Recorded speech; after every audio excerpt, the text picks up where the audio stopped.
Hey guys, hope everyone's doing really well today or tonight. I want to make a quick video on the idea of dying with zero. Now, I know this can be scary to some people, but eventually we're all going to pass away. So I think it's probably something to think about. Most people think about this when it comes to estate planning, or when it's too late, actually. So um, I think this is a really cool concept that I actually read about in a book, and also don't mind the wind noise and whatnot. I'm actually outside right now, but there was this concept in a book I recently read, which we'll get into. But it was essentially about dying with zero and the pros for it, the cons for it, why you might consider it, and whether this approach might be right for you. So let's get straight into it. So the idea behind Dying with Zero is a concept I found in the book Die with Zero by Bill Perkins.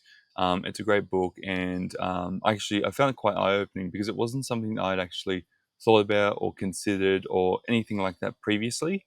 I hadn't actually thought about estate planning or wills or taxes or anything like that. So to read about that and to get a new perspective on something that I hadn't even thought about before was really cool.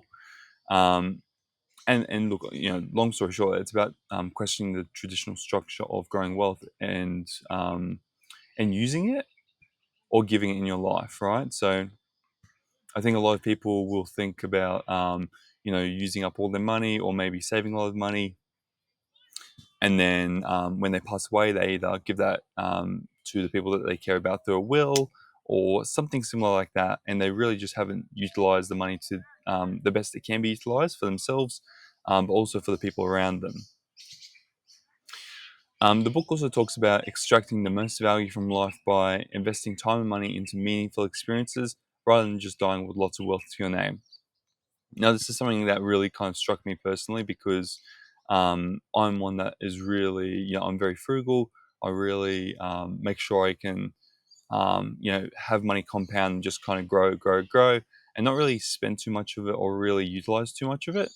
So I think this was a real eye opener for me in terms of the fact that, hey, all this wealth that you're accumulating and growing is fantastic, but what are you going to use it for? Is it actually even um, are you doing the right thing by just growing, growing, growing it rather than actually using it to its full advantage? So that was really interesting as well. The book also focuses on spending your money down as you age to where you and your family can enjoy it the most. So what that means is essentially um, when you're spending your money, or sorry, when you're accumulating money, you might accumulate it up to say age 40, and then you slowly kind of wither it down over time until you can until around about the age that you expect you're going to die. And by doing that, right, you're not just accumulating, accumulating, and accumulating. What you're doing is you've done what you need to do. Then you're going to use that money to its best use, whether that means giving to charity, whether that means giving it to family and friends, whether it's investing in experiences and travel for yourself. Because there's just so many people that die with a massive, massive amount of wealth, and you know, have they really used it well? I'm not sure. Maybe they have, and they still have a lot of wealth to their name. But yeah, there's lots of ways. Even in that situation, there's lots of ways that or considerations that you might want to think about when it comes to this idea. Now, in the book, Bill talks about concepts like memory dividends, which essentially means creating memories while you're young, while you're able to. Obviously, the younger you are, the more able you are to, do things, travel, etc. And you're not able to do this when you get older, or things become different when you get older. So, for example, while you might be able to solo backpack Europe and stay in hostels, etc., while you're young, when you're older, that might not be the case anymore, and you might be restricted in terms of what activities you can do, and who you can do it with, because as you do get older, people around you do pass away, or things happen, or you know lots of different things. So being able to create memory dividends means something that you're able to create at the time that can't be replicated, no matter how much money you have, and that's something that can really kind of contribute to your personal experience. And it's just, yeah, it's a dividend that you can't really get any other way than actually doing it. Now, another good concept was the calculated wealth drawdown, which is what I thought was really interesting as well, which was more of a instead of a massive lump amount to your family or to your loved ones when you pass away, you actually contribute to them slowly over time until you reach around about the age that you think you're going to pass away. Now, this was really interesting because not only are there lots of tax implications behind being able to give a lot of money all at once to family members. Not only is there lots of fighting that goes around with wills and estates or conflict, and potentially if things aren't super clear, I mean, then there's the whole thing around who gets what amount and where to go to, etc. So if you're able to make that easy in your lifetime, that's also a really cool consideration to think about. Now, how to maximize your life and die with zero.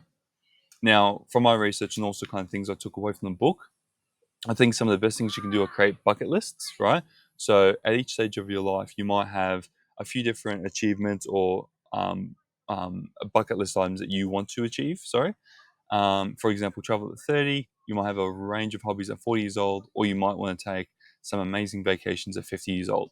So I think if you can create some bucket lists and actually kind of identify what you want to, contribute your wealth to.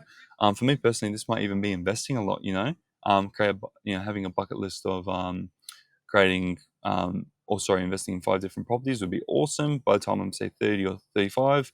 But my transition to vacations when I'm older.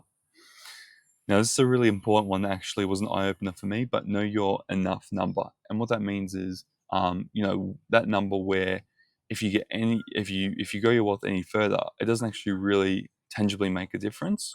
Now, it might sound cool and, um, you might feel good from achieving that number, but ultimately nothing will change.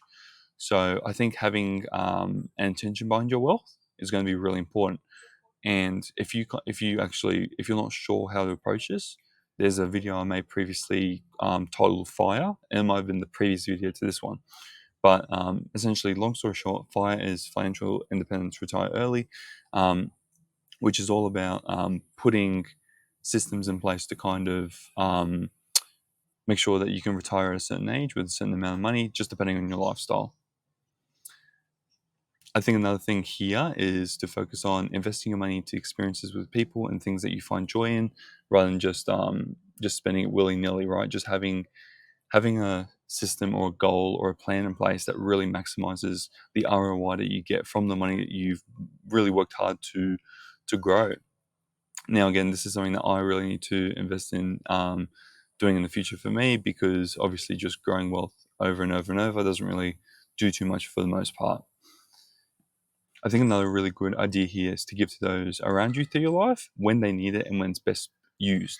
So, for example, you could easily, give a lot of wealth when you pass away, but how much more impactful would it be if you either every year started giving your family and friends a certain amount of money, or when they started university, or when they're looking to buy their first property. That's going to be much more impactful than when they've already got everything organized and they don't actually really need the money. It's great to have, but assuming that they've been responsible and they've been taught good habits and they've been working hard their life, for the most part, they're probably going to be okay and not really need that money. They might use it to purchase something great, or maybe pay down some bills or something like that. But could this money have been used better earlier on? Potentially, yeah. If you wait until till you pass away, I mean, there's probably interest costs with all their bills. There's probably a cost with not getting into property earlier. That's something that they're interested in. So there's lots of considerations, I think, when you're looking at dying with zero. Now, at retirement, I think the best thing to do if you do want to die with zero is to start planning a drawdown and spend money to make sure that you actually do hit $0 or as close to $0 as possible. There's lots of life insurance calculators online and lots of different ways to kind of guesstimate when or whereabouts you might die. Obviously, no one actually knows exactly when that is, but yeah, I mean, getting as close as possible to zero would be awesome, and it just means you're able to really maximize personal experiences and also contributions to others before you pass away. Now, a really interesting, idea is, whether should you die with zero? Um, now, a couple of points here. If you don't already have wealth and you're kind of living paycheck to paycheck, this won't really apply to you. This really applies to people who are really they've grown a lot of wealth. They've really invested their time into building something great, and ultimately they're going to have a lot of money because they have the systems in place, they have the mindset, they have the education, and all they want to do is just grow money. So there are certainly people like that. And if you're not, I guess, on that track, or if you're kind of living paycheck to paycheck and struggling to make ends meet, this won't apply to you. So you can skip this part. Um, Now, if you're wealthy, on the other hand, and you want to maximize your life and give effectively to people, and by effectively, I'm talking about in a tax efficient manner, or when they really require it the most, or when it least impacts you potentially as well, when it's easiest for you to give, this might work really well for you. It's all about proper planning and making sure that you have, yeah, I guess, a clear goal of exactly what you're looking um, to do big picture for your life. And if you do want to give to people early, if you do want to have the best experiences possible, could be a really good option in this case. Now, especially if you feel like you're leaving life with things you want on the table in hopes of saving more. Now, this again was something that hit me more personally, and that's the idea that you can keep saving more and more and more, but ultimately, if you do that and you haven't really ticked off a lot of those bucket list items or things that you've wanted to achieve in life, you're going to leave a lot on the table, and that just means you're going to live a partially lived life in your book. So we don't want that. Obviously, that's never a great idea. Now, what you could do as well is you could also take a hybrid approach to it and kind of blend normal retirement with dying with zero money, and that could include, for example, getting a pension. That could include potentially giving away some part of your money through estates or estate planning or within your will, and then also contributing slowly over the course of your life until you get close enough to zero. So there is a hybrid approach where you can kind of have the best of both worlds, but yeah, I guess it really just depends on your goals and what you want to achieve in life. But anyway, that was the video, guys. I wanted to make just a quick video on it, on the concept, because I thought it was really interesting.